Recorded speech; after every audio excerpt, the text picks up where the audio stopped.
Bom, pessoal dos segundos anos, então vamos agora para a nossa segunda parte aí do estudo do Renascimento. Tá? Na primeira parte a gente viu a origem do Renascimento, a gente viu as características do Renascimento e os períodos ali, né, que a gente pode considerar que o Renascimento teve. Tá? De tudo isso daí é importante entender a origem do Renascimento, aquela ligação dele com o desenvolvimento, o Renascimento comercial e a urbanização. O Renascimento comercial estimula a urbanização, que vai criar um ambiente para as pessoas poderem trocar ideias, para as pessoas poderem sobreviver da arte, coisa que não havia quando a sociedade era extremamente ruralizada. Outra coisa é o renascimento comercial, possibilitando o enriquecimento de algumas pessoas que vão praticar o mercenato, ajudando os artistas. Isso é uma coisa importante. Outra coisa importante são as características lá, o humanismo, o antropocentrismo, entender o racionalismo, o empirismo, o espírito crítico, né? Eu espero que vocês estejam fazendo aquela atividade que eu passei, assistindo o filme, descobrindo o que está causando as mortes lá no mosteiro. É surpreendente na hora que a gente descobre o que está matando as pessoas lá no mosteiro do filme O Nome da Rosa. E compreender isso é muito importante. Tá? Bom, inclusive, hoje a gente vai olhar para algumas personalidades, alguns artistas, alguns pensadores, algumas pessoas lá do Renascimento, né? Alguns cientistas. Né? E o interessante é a gente perceber na obra dessas pessoas essas características que a gente viu. Onde tem classicismo, onde tem humanismo, o antropocentrismo, onde tem racionalismo nessas obras. Tá? Então é com essa perspectiva que a gente vai fazer essa análise. A gente vai falar de vários artistas, pensadores, mostrar as obras deles para vocês terem uma ideia do que foi produzido naquele momento, né? E tentar relacioná-los com essas características. Bom, antes de a gente falar da arte do Renascimento, eu quero a gente dar uma olhada na arte medieval. Tá? Foram alguns exemplos que eu peguei na internet assim, aleatórios, né? Nada muito representativo ou significativo, mas dá para a gente dar uma olhada. Por exemplo, isso é uma típica pintura medieval, provavelmente um afresco, né? O afresco é uma pintura na parede. Tá? E se a gente observar essa pintura medieval, a gente tem algumas coisas que a gente gostaria de destacar. Gostaria que vocês olhassem para ela e pensassem um pouco. Esteticamente, ou seja, na forma, com relação à forma, não a mensagem que ela passa, não o conteúdo que ela retrata, mas a forma, a maneira como ela foi feita, o que destaca para vocês? Quando eu faço a pergunta em sala de aula, né, presencial, uma coisa que todo mundo fala são a pouca variação de cor.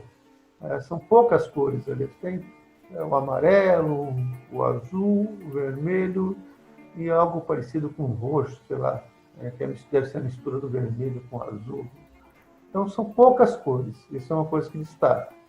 Outra coisa que muita gente percebe é a ausência de perspectiva. Parece que está todo mundo aglomerado, né? Não tem profundidade, parece que está todo mundo num único plano. Né? Então, é uma coisa que se destaca também a ausência de perspectiva. Outra coisa, se a gente olhar para as feições das pessoas, as caras delas, parece que todo mundo é igual ali. Tem um conjunto de meninas sentadas à frente ali, parece que elas têm a mesma cara e elas não expressam, elas não têm expressão, elas estão com uma cara de paisagem, vamos dizer assim, né? Elas não têm muita expressão, não se preocupam em retratar a expressão humana aí.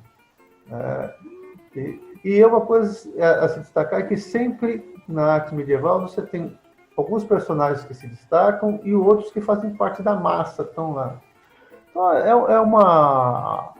é um retrato, né, de uma parte da sociedade da época, mas que mostra essa coesão social, né? Todo mundo junto, não tem muita... Só aqueles que se diferenciam. E quem se diferencia aí, né, é o poder político e o poder religioso. Ou seja, tem um rei ajoelhado aí, aparentemente, e do lado a Virgem Maria, né? A gente reconhece a Virgem por causa da auréola. Então você tem o poder político e religioso separado e o resto, a sociedade, a massa ali é toda aglomerada. Isso é muito recorrente na pintura medieval também, mostrando uma sociedade que não tem individualismo, as pessoas não são representadas na sua individualidade.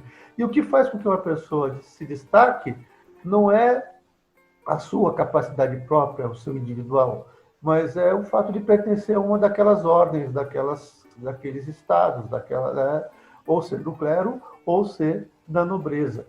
Então, a pintura medieval, ela tem alguns traços. É importante notar essa falta de perspectiva e essa coesão. Se a gente olhar uma outra gravura aqui, essa gravura, a gente vai ver os mesmos elementos, né? É uma cena que aparentemente retrata Jesus e os apóstolos, né? Eles são pescadores, eles estão carregando peixes, não dá para a gente ver com uma certa precisão, mas parece que são peixes que eles estão dentro de um barco, mas está todo mundo aglomerado, se destaca Jesus do grupo de apóstolos, né? Mas todos são santos, a gente percebe pela auréola, mas a gente ainda tem poucas cores, né? Se a gente olhar para a cara dos apóstolos, são todos iguais, estão todos com a mesma expressão, né? Praticamente. A ausência de perspectiva, a cidade parece que está dentro do barco. Aliás, tem um erro muito grosseiro aí nessa imagem de perspectiva, que a tela do navio passa por trás da cidade, lá, se vocês repararem, né? Então, a gente vê esses mesmos elementos da arte que a gente viu no outro quadro, eles se repetem aí, né? A ausência de perspectiva, um grupo de pessoas aglomeradas, o personagem que se destaca, né? A não preocupação de retratar as pessoas na sua individualidade, com a sua expressão, tá? São elementos aí da arte medieval. Uma já mais para o final da Idade Média, que mantém as mesmas características, já tem um pouquinho mais de técnica aqui, mas você tem a ação se representada e o grupo de pessoas, se a gente olhar o grupo de pessoas também, as feições são muito parecidas, né? Já tem um pouquinho mais de cor, aí, um pouquinho mais elaborado, a cerquinha no fundo já dá uma noção de perspectiva, mas ainda se mantém aqueles elementos que a gente viu nas outras obras. Tá? Então, agora a gente vai dar uma olhada como é que a pintura se desenvolve. Todos que a gente vai falar nesse comecinho aqui são de Florença, né, que foi o principal centro irradiador do Renascimento, no Trecento, né, no primeiro momento, mas Florença vai se tornar o grande centro do Renascimento. Tá? Então, vamos lá. Então, os artistas do Renascimento, Florença. A gente vai começar com o primeiro pintor que é considerado renascentista. Ele é o Giotto di Bodoni. Ele viveu de 1276 a 1337. Ele é um naturalista, foi influenciado pela pintura bizantina, desenvolveu uma técnica que dava ao observador a sensação de estar envolvido pelo acontecimento, ou seja, ele se preocupava em dar uma certa movimentação, né, nos quadros que ele pintava. Ele dedicou-se principalmente aos afrescos, são pinturas na parede, mesmo porque na época dele ainda não havia tela de tecido, isso que a gente conhece hoje.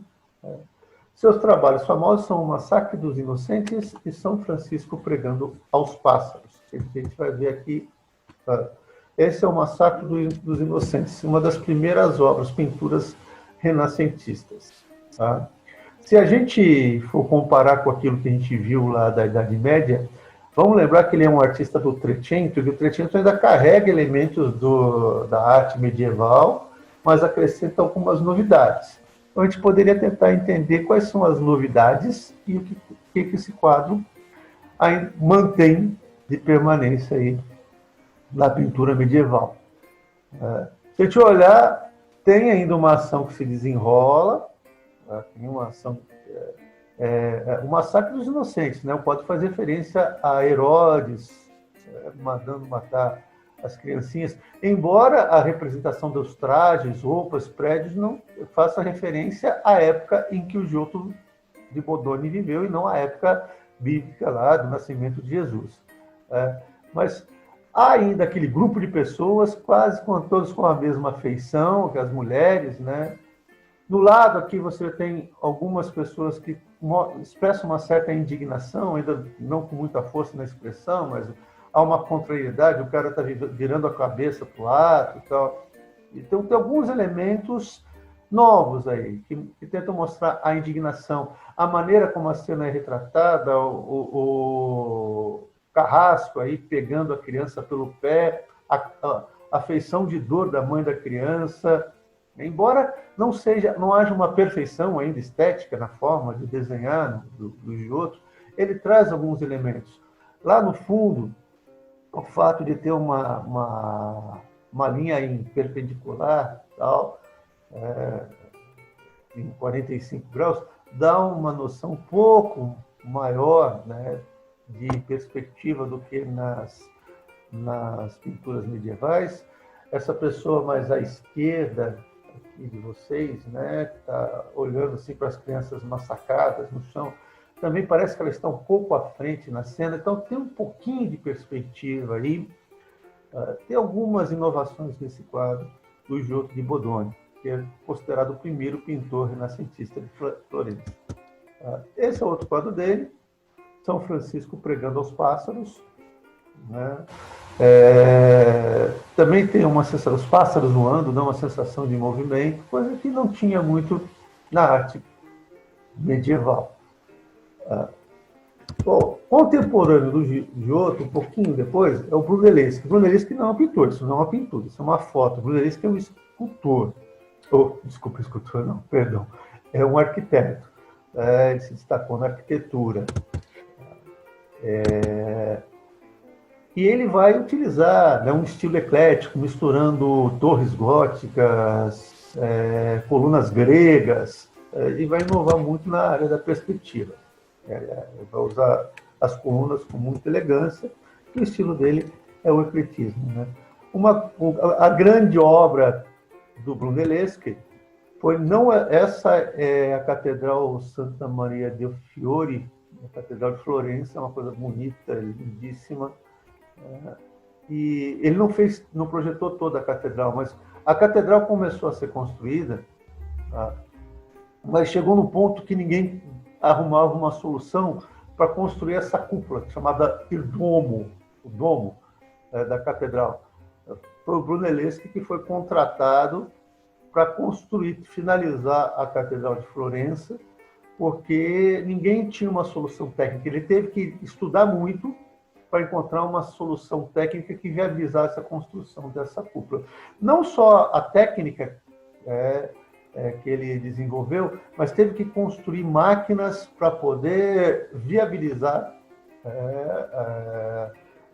a construção da cúpula da Catedral de Santa Maria del Fiore. Então, o Brunelleschi é considerado o pai da arquitetura moderna, em função dos projetos a que ele se dedicou. Agora, esse cara é fantástico. Tommaso Mosazzo. Ele nasceu em 1401 e morreu em 1428. Exatamente, morreu com 27 anos. Mas, apesar de ter morrido muito jovem, ele influenciou toda uma geração de pintores.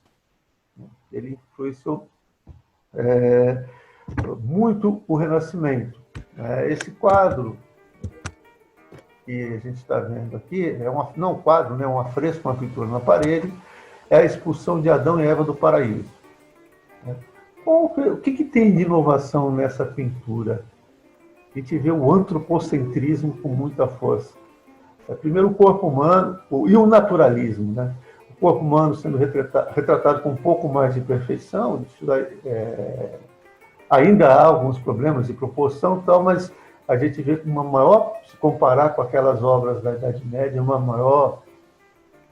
melhor forma de retratar o corpo humano, o antropocentrismo, mas mais do que isso, a emoção, né? A feição de vergonha de Adão, a dor de Eva, ambos estando sendo expulsos do paraíso, né? Então aí já tem uma emoção muito grande, a retratar a emoção humana. Isso é antropocentrismo numa obra de arte. E o Tommaso Mosazzo foi um dos primeiros caras a colocar isso com bastante força. E foi isso que influenciou, essa é a principal influência dele para os outros artistas. A partir dele, outros artistas vão se preocupar em retratar com mais naturalidade o corpo humano e também em mostrar as expressões humanas. Esse é um outro quadro dele, é São João Batista, se eu não me engano. A gente pode olhar aqui, olha a perspectiva como já é. Tem umas árvores ali no fundo, você vê que ela tem uma noção de perspectiva, as montanhas estão lá no fundo. Né?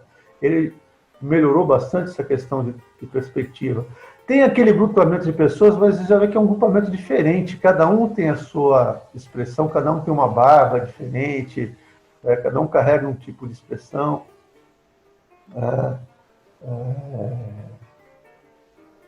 E a gente vê que há um salto bastante grande na técnica, a partir dos estudos que o Tommaso Mosaccio fez. Então, ele vai ser um cara que vai influenciar muito os pintores que vêm pela frente. Na arquitetura, meu Deus, estou trocando hoje. Na escultura, um cara que eu acho fantástico é o Donatello, 1386, 1466. O Donatello, ele é um escultor sempre focalizando o corpo humano, mas de uma maneira bastante própria, tem bastante individualismo. Ninguém esculpiu como o Donatello, ele não vai copiar de ninguém.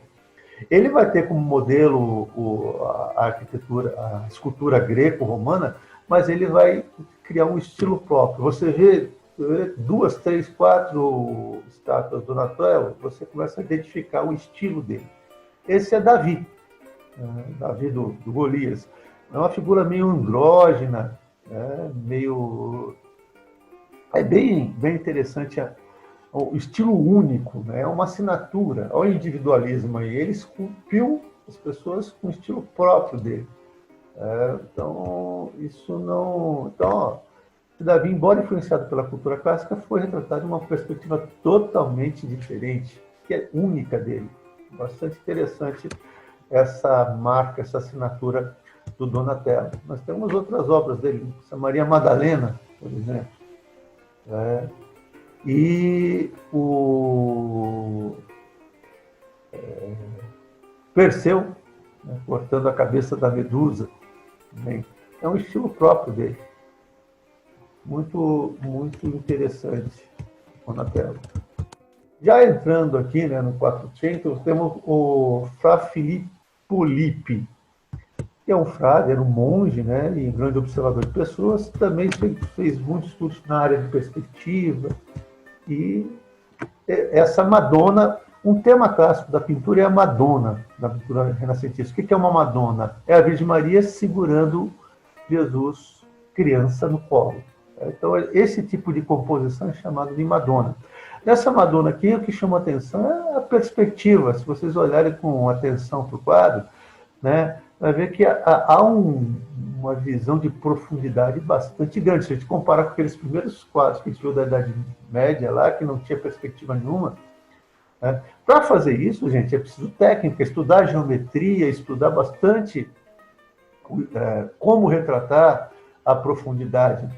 Então, isso mostra que, nesse momento, os artistas eles estão buscando o desenvolvimento da sua técnica, do seu conhecimento, da matemática, da proporção, da perspectiva, para pintar melhor, para poder retratar com mais naturalismo, retratar mais próximo da natureza possível a cena que eles querem retratar. Um outro artista, um dos meus preferidos, é o Botticelli, que viveu de 1444 a 1510. Ele já está na segunda metade do século XV. O que eu gosto do Botticelli é a maneira como ele usa as cores.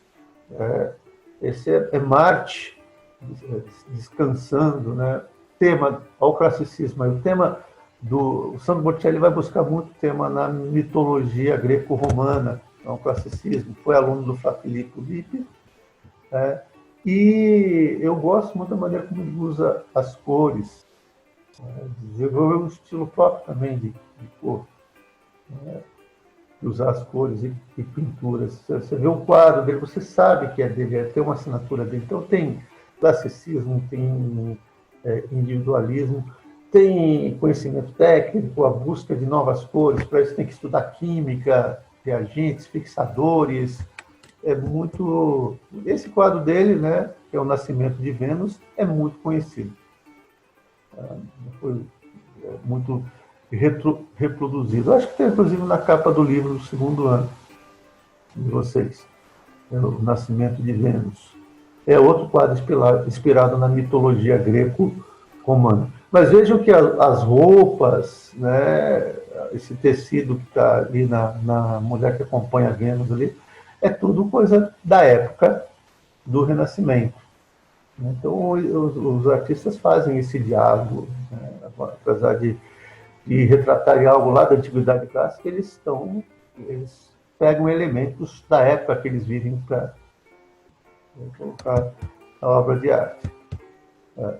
Aí a gente está chegando lá em Florença, no auge do Renascimento, e Florença vai produzir os três maiores artistas e pensadores não, artistas do Renascimento. Né?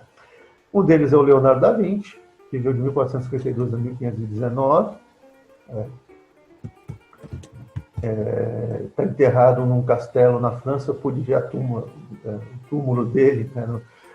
Tem uma capelinha no castelo de Amboise, que fica na região do Vale do Loire, onde ele está enterrado, Leonardo da Vinci. Ele é considerado um gênio graças à sua capacidade criativa. Era um especialista em fortificações, em hidráulica, conhecia bem a anatomia do corpo humano, né? Ele fazia estudos, estudou física, urbanismo, literatura, medicina, estudou uma série de áreas e desenvolveu pesquisas na área de hidráulica, botânica. Era um cara que tinha uma grande capacidade. Ele era ambidestro, escrevia tanto com a esquerda quanto a direita, escrevia de trás para frente. Ele tinha um código dele para ele registrar as coisas que ele escrevia, né? Os códices eram cadernos de anotação dele, onde esse é um autorretrato de um desses códices. Então, são projetos dele, né? A bicicleta, muito parecida com a bicicleta atual, só devia ser meio desconfortável andar numa bicicleta com pneu de madeira, devia doer bastante, né? Mas um modelo aí de helicóptero, mas obviamente não voou, porque não tinha naquela época um motor capaz de produzir uma rotação tão grande. São projetos dele. Volta e meia tem. No ano passado teve não foi no começo desse ano. No começo desse ano tinha uma exposição no MIS em São Paulo, muito bacana, do Leonardo da Vinci. Você entrava lá, tinha umas projeções das imagens, bem legal. Esses são registros nos códices que ele elaborou, né, das observações que ele fez, ou de projetos de armas que ele construiu. Então, ele se destacou em muitas áreas, e inclusive como pintor. A Mona Lisa, que está lá no Louvre, também tive a oportunidade de ver o quadro pessoalmente, embora não seja uma das coisas mais interessantes que eu vi lá, não, mas Mona Lisa é uma obra de arte super conhecida. Essa é uma outra obra dele, aqui a gente pode ver estudando de perspectiva, né? Madonna nos Rochedos. Madonna também, né? A Virgem Maria com Jesus criança.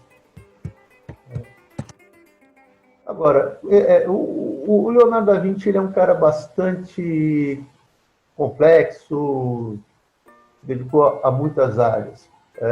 Mas o grande rival dele, o Michelangelo Buonarroti, ele era mais escultor e pintor. Não tinha essa coisa de ficar inventando objetos e tal. Mas eu acho que, como artista, eu gosto mais da obra do Michelangelo Buonarroti. Por exemplo, esse é um Davi. Bem clássico, bem estilo grego, né, romano. Essa estátua ela é enorme, né? Ela está num museu em Florença, no Museu da Academia. Ela tem uns 3 metros de altura, ela é bem. Não é pequena. É um arquiteto, pintor e escultor. Essa obra que eu acho fantástica é o túmulo que ele fez para o Papa Júlio II, e retrata quem? Zeus, Poseidon, não é Zeus nem Poseidon, Moisés, mas nitidamente ele é retratado, Moisés é retratado como um deus grego, né? Deus romano, bem interessante. Tem um documentário que fala sobre essa obra, né, cheio de teoria da conspiração, que ele teria mudado a obra e algumas mensagens cifradas aí que ele passa dessa obra. É um documentário bem interessante. Essa é uma das primeiras obras dele, a Pietà. Assim como a Madonna é a Virgem Maria segurando o menino Jesus, a Pietà também é um tema clássico da escultura e da pintura, né? Que é Maria Madalena tirando o Jesus da cruz. Mas essa obra é fantástica, ela está lá na capela na capela não, está na igreja, né? São Pedro, na Basílica de São Pedro, no Vaticano. Embora ela fique muito afastada, assim, você não consegue observá-la muito perto. Mas no Museu do Vaticano tem uma réplica igualzinho que dá para você ficar bem próximo. Mas é fantástico, a gente olha, percebam as marcas, a impressão da mão, ou o tecido, isso é pedra. Né? O véu dela é pedra, mas a maneira como ele é esculpido mostra assim, a técnica, né, do escultor, a leveza que ele consegue passar nessa escultura. Então, tudo isso aí era um bloco de mármore que foi sendo com um cinzelzinho, com um martelinho, acabou tendo essa forma. E ele, acho que tinha 19 anos, alguma coisa assim, 19, 20 e poucos anos, quando fez essa obra. Foi aí que ele chamou a atenção do Papa da época, não sei se era o Júlio II, qual Papa que era na época, não, e acabou ganhando a proteção do Papa e pôde ir para Roma desenvolver a sua arte. Como pintor também, ele criou grandes imagens. Esse é o teto da Capela Sistina, que fica anexa à Basílica de São Pedro, no Vaticano, né, onde ele retrata as cenas bíblicas e tal. E ele criou uma imagem muito forte ali dentro nessa Capela Sistina. Aliás, se a gente olhar um pouco aqui a cena de Adão e Eva sendo expostos ao paraíso, lembra um pouco, acho que a gente faz uma homenagem ao Tomás Mosácio ali nesse quadro, porque lembra bastante a maneira como ele retrata um anjo, não sei se é o Gabriel, o anjo que expulsou Adão e Eva do paraíso, né? Segundo a mitologia. Agora, essa imagem que ele criou é fantástica, né? O homem e Deus, né? Deus retratado como o Zeus, o Netuno, né?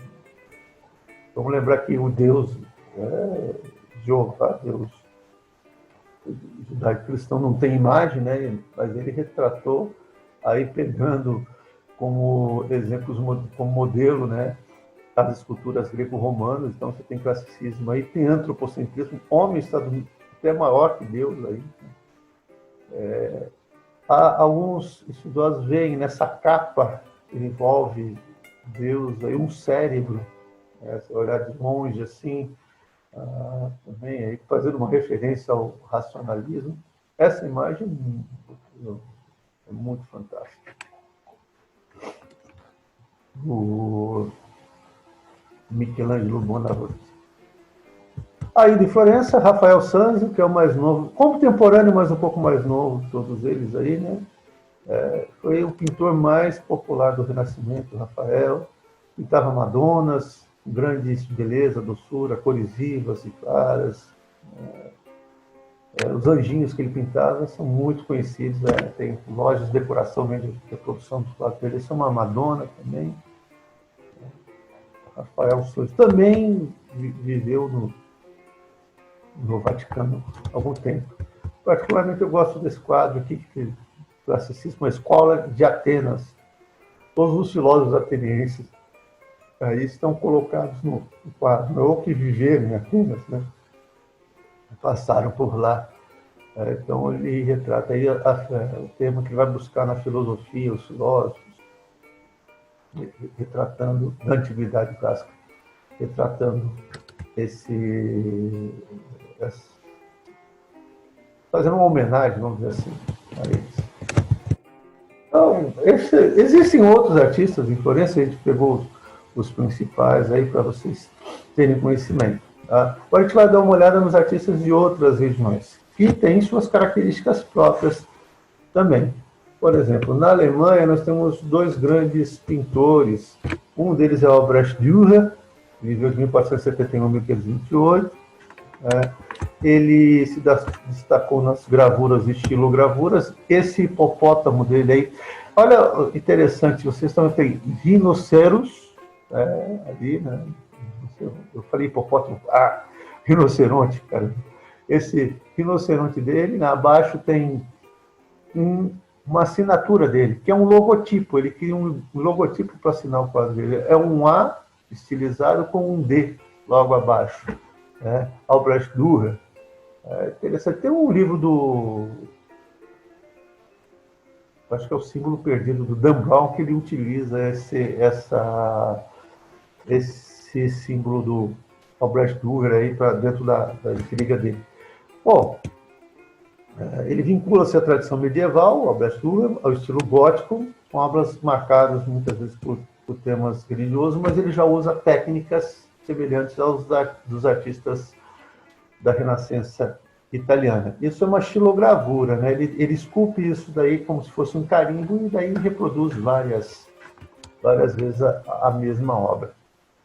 É interessante que de 1515 está a data lá. Sim. Esse é um autorretrato dele. Também, se vocês olharem do lado esquerdo de vocês, aí tem a assinatura dele. O individualismo, a preocupação de marcar, né, que é dele essa obra, criar até um logotipo para isso. É interessante notar que, por exemplo, na Idade Média não tem muita informação de quem fazia. Poucos eram só quando o cara tinha muito destaque mesmo, para saber que a obra era dele. A maioria, e mesmo assim não colocava uma assinatura.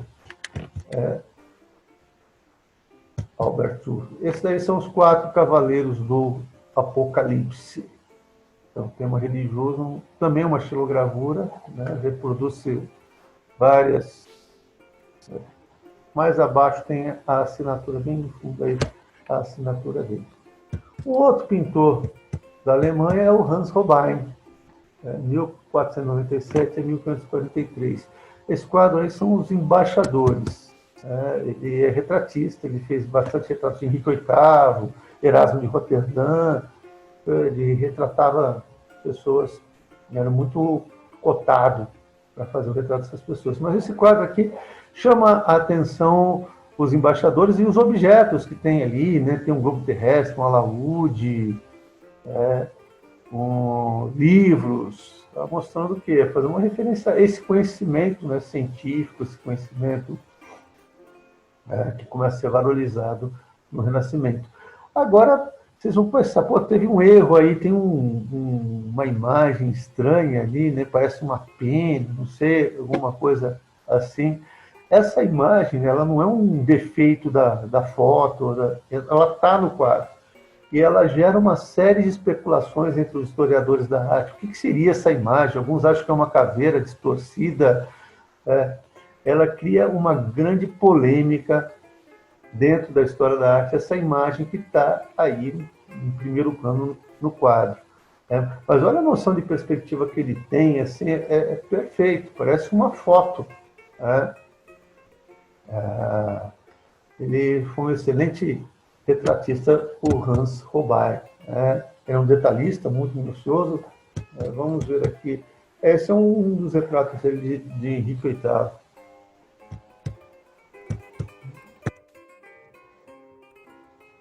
Aí a gente vai para Holanda, né, os Países Baixos. Tem 2 pintores holandeses que eu acho fantásticos, tanto pela técnica que eles desenvolveram, mas pela temática. Um deles é Peter Bruegel. Tá? Ele é um holandês, né? Aliás, tem dois, tem Peter Bruegel, um novo e um velho. Não sei exatamente diferenciar de quem é esse quadro. Tá? Um era pai, outro era filho, acredito. Esse quadro aqui, não quadro, a temática do Peter Bruegel era a vida cotidiana do povo camponês. Né? Os outros pintores vão ou retratar temáticas bíblicas, mitológicas, ou personalidades do poder. Não, o Bruegel vai retratar o povo pobre da Holanda, por exemplo. É o Casamento de Camponês, é o nome desse quadro.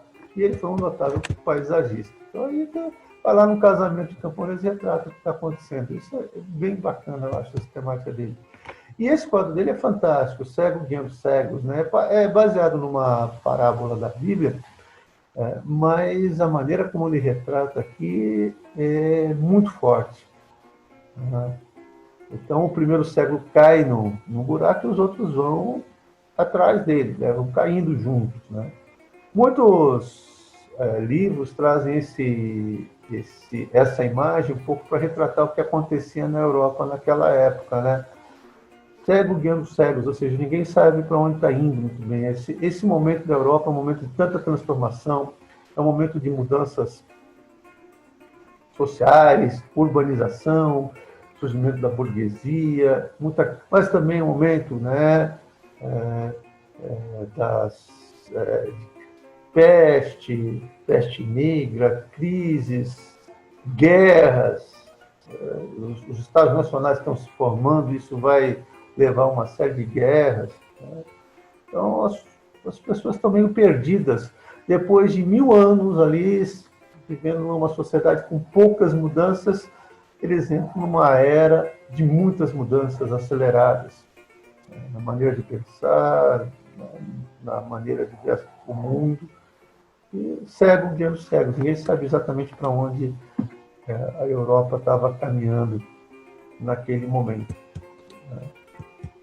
Esse quadro também acho muito bacana, chama Brincadeira de Criança, onde ele retrata as brincadeiras das crianças daquela época. Né? E eu vou colocar depois anexo aí um videozinho para vocês assistirem sobre uma análise que se faz de um quadro dele. Então, dê uma olhada lá, é curtinho, vale a pena. Esse contemporâneo do Bruegel, que é o Hieronymus Bosch, viveu de 1450 a 1516 na Holanda, ele é um cara com uma imaginação fantástica, né? Extravagante. Esse é parte do Jardim das Delícias. O Jardim das Delícias é uma obra com 3 partes, essa é uma parte dela. Ele chega a ser quase surrealista, se a gente olhar nas imagens que ele cria, assim, né? Ele não vai retratar a realidade tal como ela é. Ele vai imaginar coisas e vai retratar. Aí é o quadro na sua totalidade, nas suas 3 partes. Esse é um detalhe, só para ter uma ideia, né? Passarinhos do tamanho de seres humanos, gente montada de passarinhos com 4 patas, coisa fantástica. Ele é um surrealista, o Hieronymus Bosch. Ele fez essa Via Crucis aqui, né? Cristo carregando a cruz também. Olha como é que ele retrata os seres humanos, né? Uma feiura, né?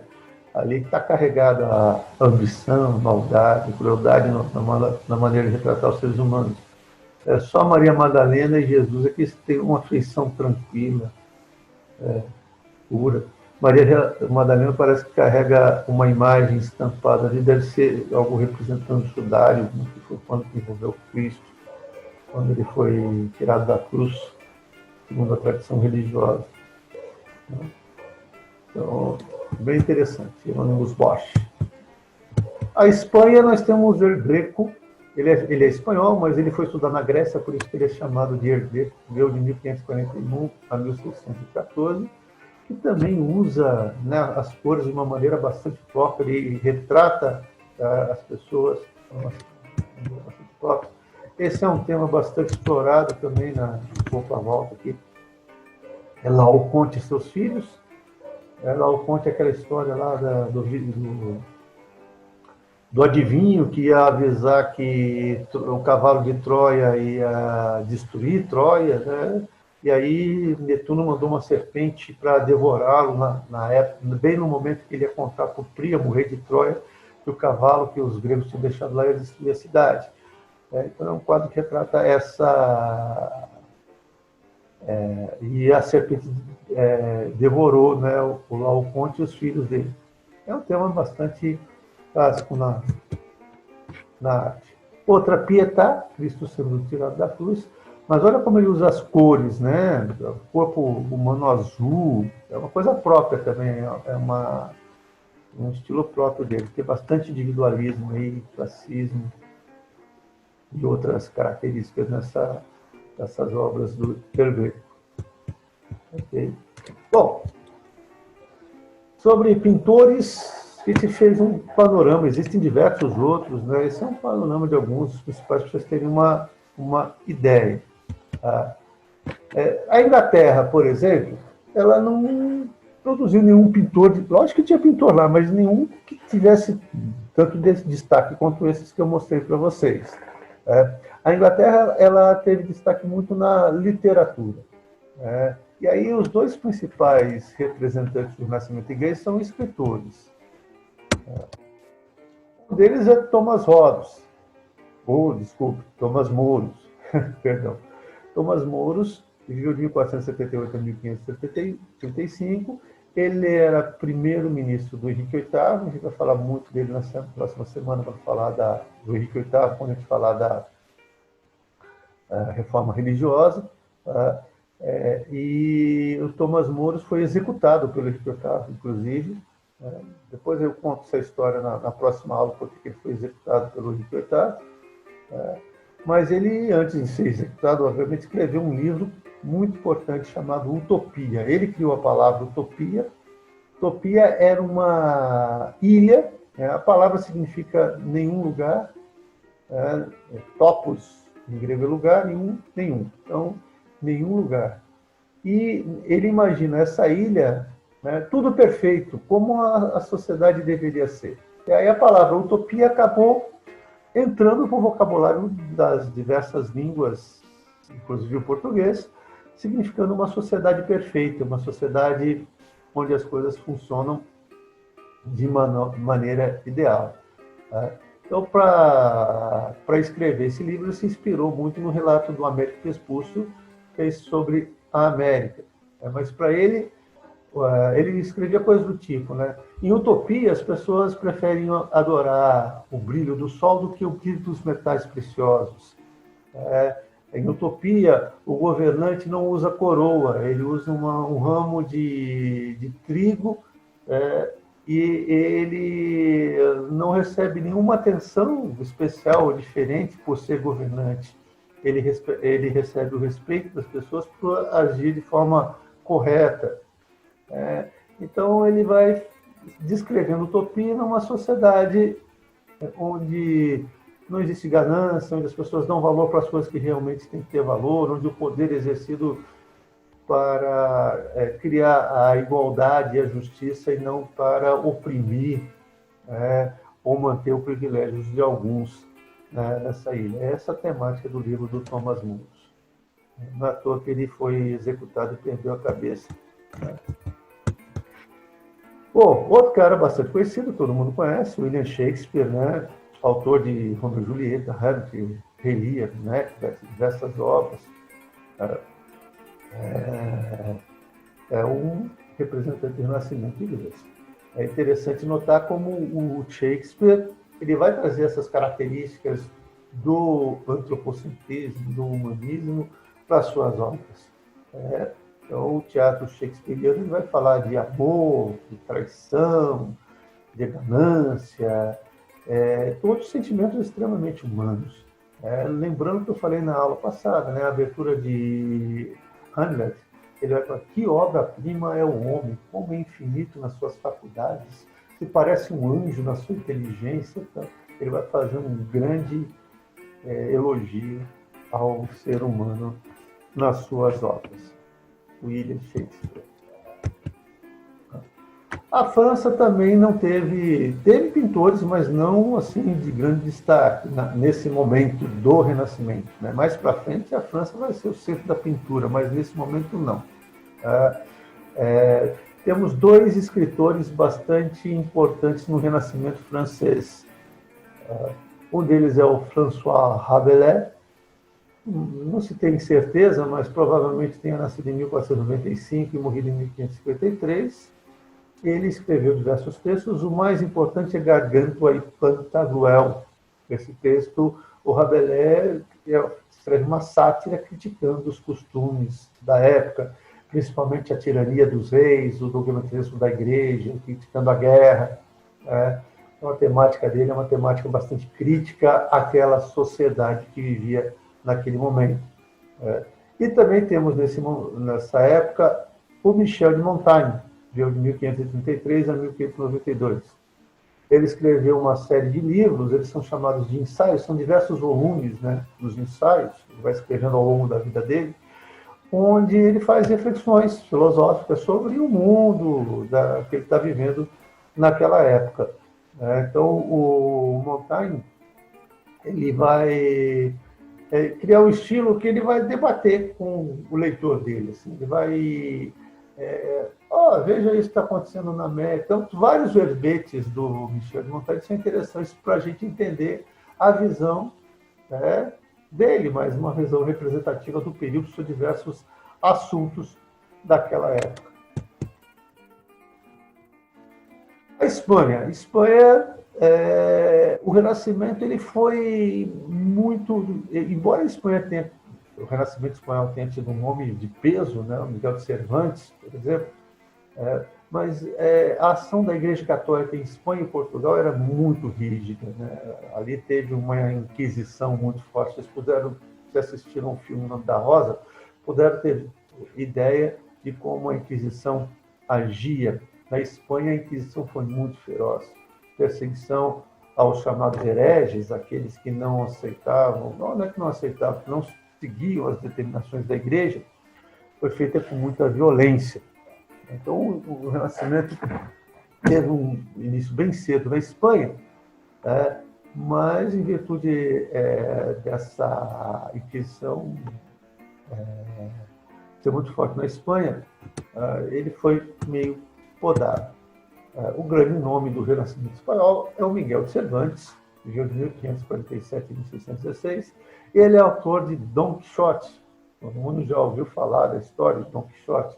É uma sátira que narra as aventuras de um nobre espanhol que é influenciado pelas literaturas de cavalaria. Ele acha que... mas ele não é muito certo da cabeça, então ele olha os moinhos de vento, pensa que são dragões, e ele vai tentar salvar a sua amada Dulcinea, junto com o seu escudeiro Sancho Panza. Mas Dom Quixote é considerado o maior romance da literatura ocidental até hoje, né, pelos críticos de literatura. Em Portugal, você já deve ter estudado em literatura, acredito, dois autores se destacaram também aí. Um deles é Francisco Sá de Miranda, que viveu de 1481 a 1558, né? Mas, principalmente, o Luís de Camões, que viveu de 1524 a 1580. Luís de Camões, a sua obra mais conhecida e mais famosa, Os Lusíadas, vocês devem ter estudado em literatura, é um poema épico que narra as aventuras marítimas portuguesas. Mas qual é o modelo do Luís de Camões? É a Odisseia, lá de Homero. Inclusive, os próprios deuses gregos eles interferem nas aventuras dos portugueses. Então, tem um classicismo com muita força aí, né, influenciando a forma como o Luís de Camões escreve, né? Até a visão deles, os deuses interferindo nas viagens. Assim como os deuses interferiam na Guerra de Troia e na viagem de Ulisses, lá na Odisseia, eles vão interferir nas viagens dos portugueses, né? De acordo com o poema Os Lusíadas, de Luís de Camões. Então, para finalizar agora, vamos ver alguns avanços científicos que ocorreram no Renascimento. A época renascentista também apresenta importante desenvolvimento no campo das ciências. Principalmente, que campos da ciência? Matemática, física, medicina. Esses são os principais campos da astronomia, também, que vão ter descobertas. Mas, mais do que isso, é importante ter uma mudança de método, de como estabelecer um conhecimento verdadeiro. Um desses caras aí foi Miguel de Cervé. Essa história, o Miguel de Cervé tem uma história muito interessante. Né? Ele é um espanhol, né? Viveu de 1511 a 1553.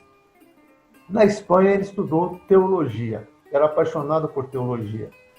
Mas vamos lembrar que a Espanha tinha uma inquisição bastante rígida e forte. E ele começou a discutir com a Inquisição e com alguns membros da igreja por causa da teoria da transubstanciação. Essa questão da teoria da transubstanciação, ela gerou muitos conflitos naquela época. O que é a teoria da transubstanciação? É a crença de que na missa a consagração do pão e do vinho se transformam no corpo e sangue de Cristo. O pão e o vinho se transformam. Transubstanciação, uma substância se transforma em outra. O pão e o vinho se transformam no sangue e no corpo de Cristo. Então ele achava que isso não tinha base teológica, começou a criticar um dos grandes mistérios e ritos da Igreja Católica. A coisa pesou para o lado dele, começou a ser perseguido pela Inquisição, fugiu da Espanha e foi para Paris. Em Paris ele foi estudar medicina. E aí, na faculdade, na Universidade de Paris, naquela época, na Faculdade de Medicina, estava tendo uma discussão onde estava a alma do ser humano. Alguns achavam que estava no cérebro, outros no coração, outros no pulmão. E o que o Miguel de Cervé fez? Ele acabou entrando nessa discussão, onde está a alma do ser humano. Só que para descobrir isso, o que ele fez? O que os outros não tinham feito antes? Ele começou a dissecar cadáveres. Isso era proibido, era uma prática proibida pela igreja, mas ele começou, clandestinamente, tentando encontrar onde estava a alma do ser humano, a abrir. Olha o empirismo, vou fazer uma experiência, vou verificar, não vou ficar imaginando apenas onde está a alma. Se eu quero descobrir alguma coisa, eu tenho que verificar, empirismo. Ele começou a abrir alguns cadáveres e observar os cadáveres por dentro, coisa que ninguém tinha feito até aquele momento com esse interesse investigativo. E o que o Miguel de Cervé descobre? Não descobre onde está a alma do ser humano, mas ele descobre a pequena circulação do sangue ou a circulação pulmonar. Ele descobre a função do pulmão na purificação do sangue. Olha só. Então, uma preocupação teológica levou a uma descoberta científica. Muito importante, que começa a mudar o conhecimento da ciência, da medicina, naquele momento. Essa é a principal contribuição de Miguel de Cervé.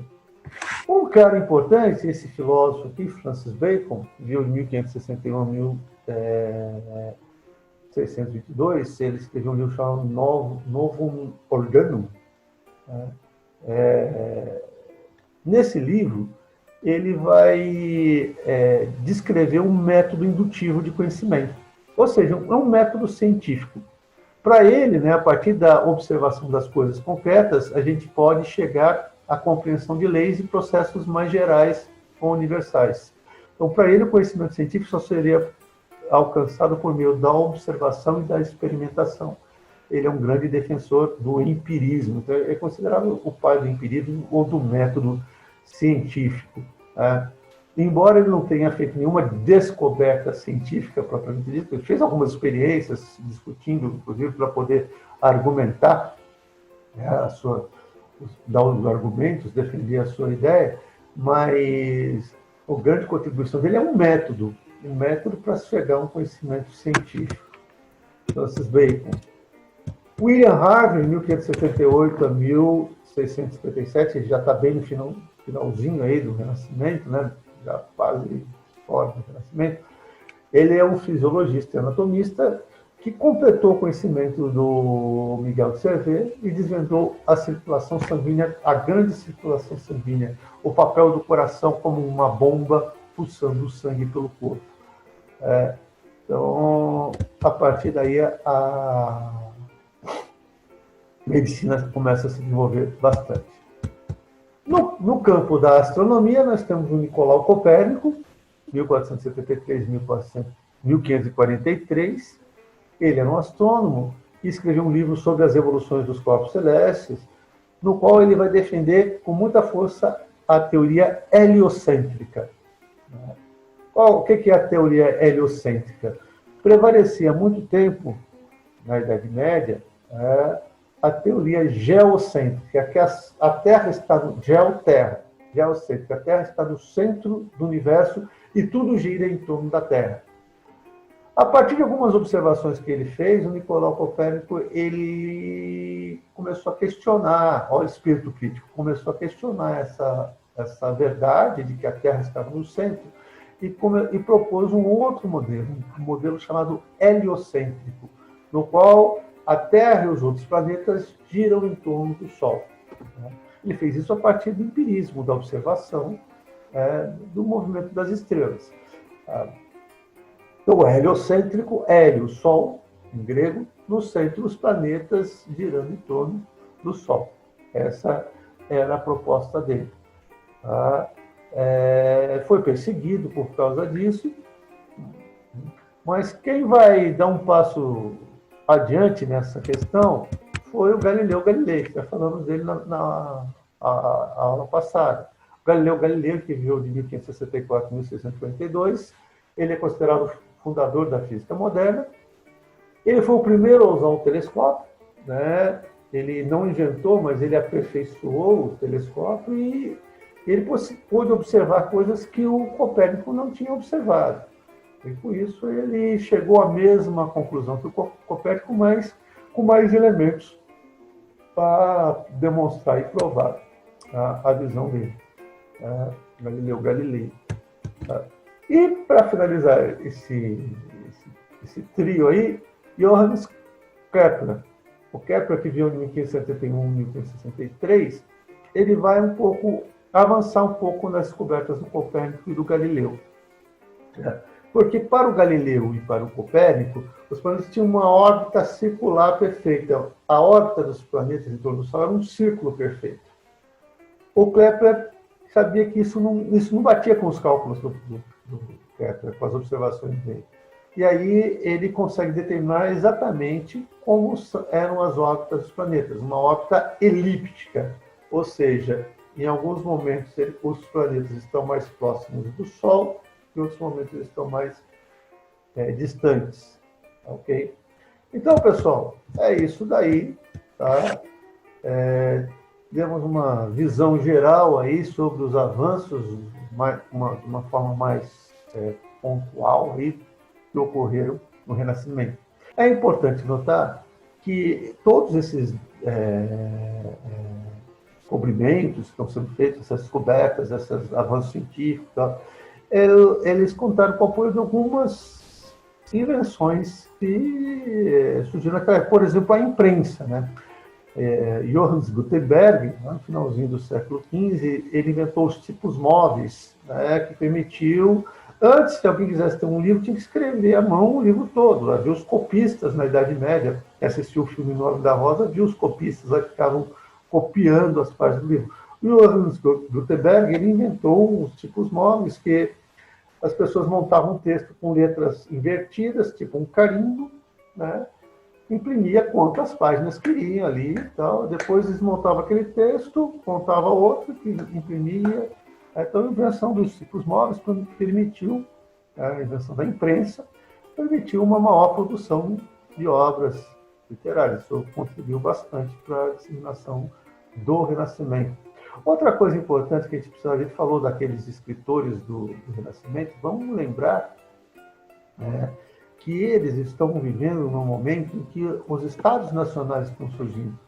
Então, quando os escritores, como Camões escreve os Lusíadas, ele está definindo como é que se escreve em português.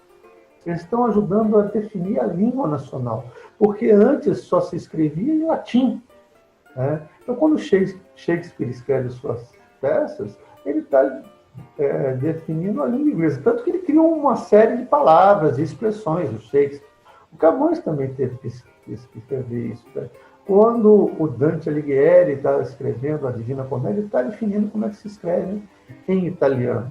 Então, é um momento em que as línguas nacionais estão surgindo e essa produção literária daquele momento ajuda a definir essas, essas áreas, ou melhor, essas línguas, tá ok? Então, por enquanto é só. Próxima semana, reforma religiosa. Tá? Termine, façam atividade, não deixe de fazer. Assistam um vídeo, o filme lá, que é bem interessante para vocês dialogarem um pouco com o que acontece no filme. Quem não assistiu ainda, faça aquele trabalho. Quem fizer de próprio punho, fizer com atenção, vai aprender bastante coisa sobre o Renascimento. Tá? Garanto. Okay? Então, boa semana, bom trabalho. Até a próxima.